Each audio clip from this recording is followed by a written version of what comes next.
अशोक के 14 वृहद शिलालेख, पहला, दूसरा, तीसरा तो आपने याद कर ही लिया था। बाकी के जितने भी वृहद शिलालेख थे 14 के 14 मैंने आपको कुछ की वर्ड्स के थ्रू जो है याद करवाए थे। चलिए उनको अप्लाई करते हैं। चौथे जब शिलालेख की बात आती है ना, चौथे वृहद शिलालेख की जब हम बात करते हैं तो हमने कहा था कि 4 लोग मिलके क्या करते हैं जी, घोष बजाते हैं।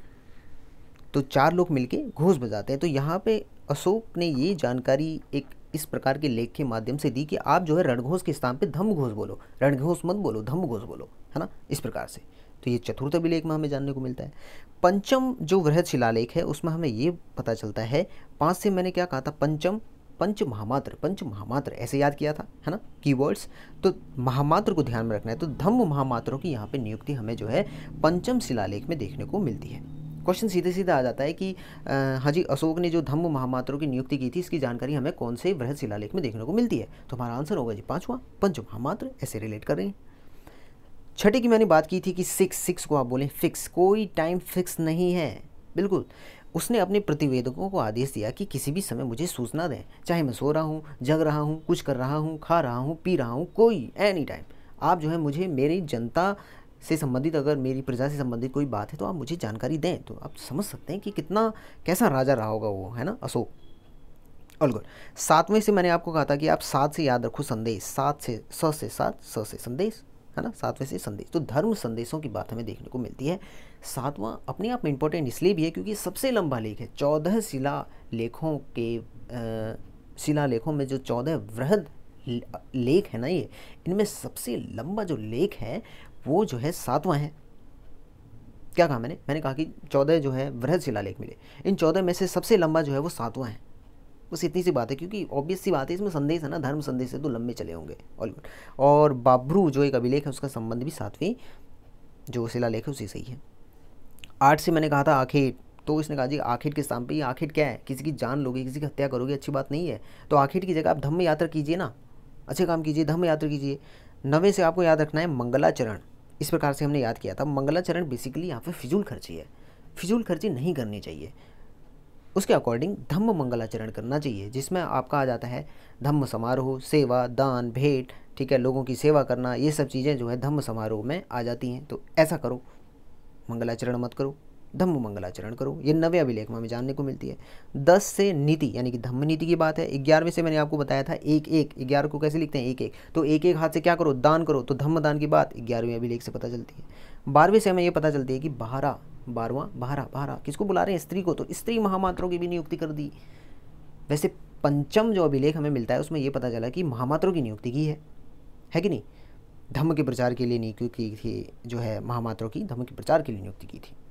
तो यहाँ पे जो है अब स्त्रियों को भी उस जो महामात्र की जो समझ लीजिए पद होता होगा, पोस्ट होती होगी, उसमें स्त्रियों को भी इन्होंने जो है शामिल कर लिया। और धार्मिक सहिष्णुता की बात यहाँ पे 12वें शिलालेख में भी देखने को मिलती है। तो इस प्रकार 12 हो गए।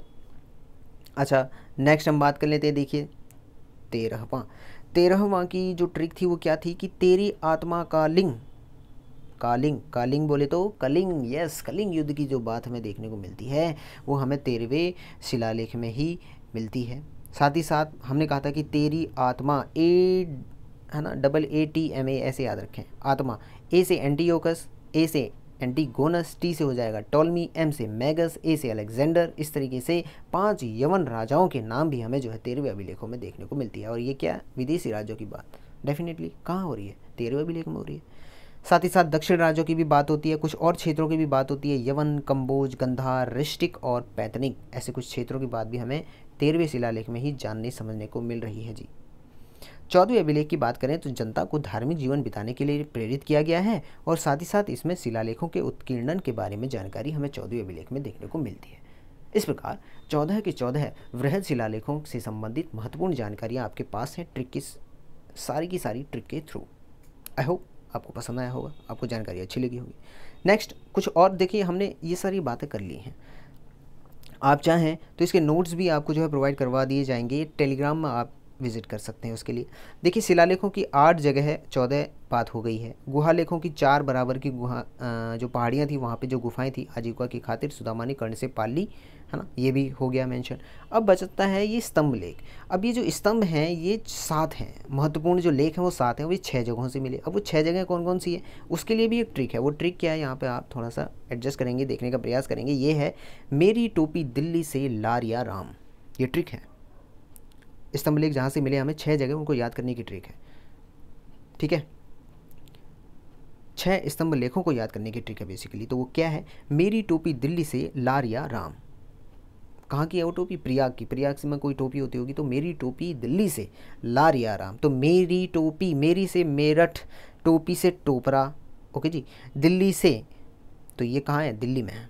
तो ये मेरी टोपी दिल्ली से, तो मेरी से मेरठ अभिलेख दिल्ली में है, टोपरा अभिलेख दिल्ली में है। अब आप कहोगे मेरठ दिल्ली में है, मेरठ जगह में पहले था, दिल्ली में शिफ्ट कर दिया गया। टोपरा यानी कि अंबाला में था ये, लेकिन शिफ्ट दिल्ली में कर दिया गया। किसने किया, ये किया फिरोज शाह तुगलक ने। नगर निर्माण स्थापत्य वाला इसको अपने टाइम में बोला जाता था, इसको बहुत शौक था, है ना। तो इसने जो है ये जो अभिलेख थे अशोक के, वो दिल्ली शिफ्ट करवा दिए गए थे। अच्छा जी, उसके बाद क्या है, मेरी टोपी दिल्ली से ये हो गया। लारिया राम, लारिया यानी लौरिया नंदनगढ़, लौरिया रे राजा, ठीक है। और राम से रामपुरवा, ये सारे के सारे जो जगह हैं ये कहाँ हैं, बिहार में, ओके जी। उसके बाद आता है प्रयाग की। प्रयाग को आप ऐसे याद रखें, प्रयाग, ठीक है। कौशाम्बी से प्रयाग में शिफ्ट किया गया, पहले कौशाम्बी में था ये अभिलेख। ये अभिलेख नहीं है, अभिलेख है, अभिलेख में स्तंभ लेख है ये, ठीक है। शिलालेख की बात नहीं है ये, हम बात कर रहे हैं स्तंभ लेखों की। तो कौशाम्बी में जो ये स्तंभ लेख था वो प्रयाग शिफ्ट किया। किसने किया, अकबर के काल में जहांगीर ने किया। यहाँ पर आपको अकबर का लेख भी देखने को मिलेगा, जहांगीर का भी मिलेगा, साथ ही साथ समुद्रगुप्त की प्रशस्ति भी मिलेगी, जिसको प्रयाग प्रशस्ति बोलते हैं समुद्रगुप्त की। किसने करवाई थी, वो हरिसेन द्वारा जो है स्थापित करवाई गई थी। तो ये महत्वपूर्ण बात है, सारी की सारी आपको जो है एक जगह पे मैंने समेट के आपके साथ जो है शेयर कर दी है। आई होप आपको वीडियो अच्छा लगा होगा। अगर जानकारी अच्छी लगी है तो लाइक करें, सब्सक्राइब करें, थोड़ा सा मोटिवेशन आप लोग दिखाएंगे तो इसी प्रकार की ये जो सीरीज़ है पूरी कंटिन्यू हो जाएगी बिल्कुल, होपफुली। सो पीस आउट दोस्तों, thanks for watching this video.